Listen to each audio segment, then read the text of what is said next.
So hey guy this is me Kareena Jadhav and welcome to my mini blog. तर सर्वात आधी तुम्हा सर्वांना गुड मॉर्निंग. तर आत्ता मित्रांनो मी आलेली आहे शाळेतून. तर हे मित्रांनो तुम्ही बघू शकता, जर माझ्या भावांनी विमान आणलेलं, ते पण एत्रतून. इतकं महाग विमान बसलेलं आणि त्याचं काही चालणंसुद्धा, काहीच फायदा नाही झाला भावाचा घेऊन त्याला. आत्ता मित्रांनो तुम्ही बघू शकता, जर माझे नाटके इथं कॅमेरा पुढे चालू झालेत, कारण खूप दिवसानंतर मी मिनी ब्लॉग स्टार्ट केलेला होता. तेवढ्यात तर मम्मी म्हणली की पटकीनं भांडी घासून घे.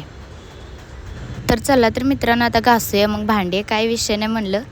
तर खूप दिवसानंतर मी भांडी घासत होते आणि आत्ता कुठं तर मित्रांनो माझे नख जरासं वाढायला चालू झाले. तेवढं तर आज मम्मीने किती दिवसानंतर मला भांडी घासायला दिले.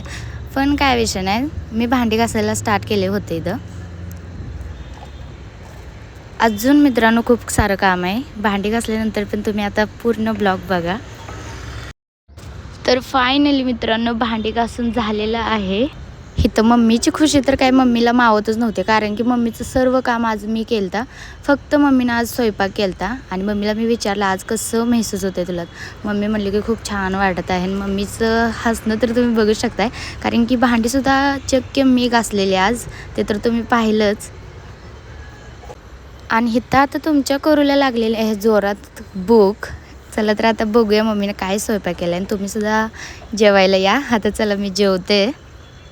तर मित्रांनो तुम्ही बघू शकतायसा मस्तपैकी मम्मीने चुलीवरचा स्वयंपाक कसा केला आहे. आणि चक्क चुलीवरची कोबूची भाजी आणि भाकर खूपच मस्त होते. पण मला काय गिळवत नव्हतं, पण काय करणार, मम्मीच्या हातचं म्हणल्यावर खायला लागणारच. मग काय विषयच नाही. या मग मित्रांनो तुम्ही पण जेवायला.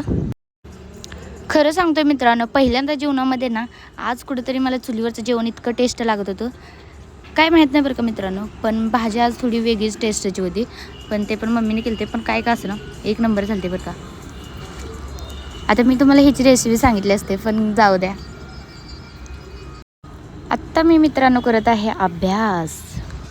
आणि इथं बघा आता मित्रांनो, मी आणि माझा भाऊ तुम्हा सर्वांना रिक्वेस्ट करत आहे की लाईक करा, कमेंट करा, भरभरून शेअर करा आणि आपल्या चॅनलवरती जर का कोणी नवीन असेल तर सबस्क्राईब करायला विसरू नका. Thank you so much.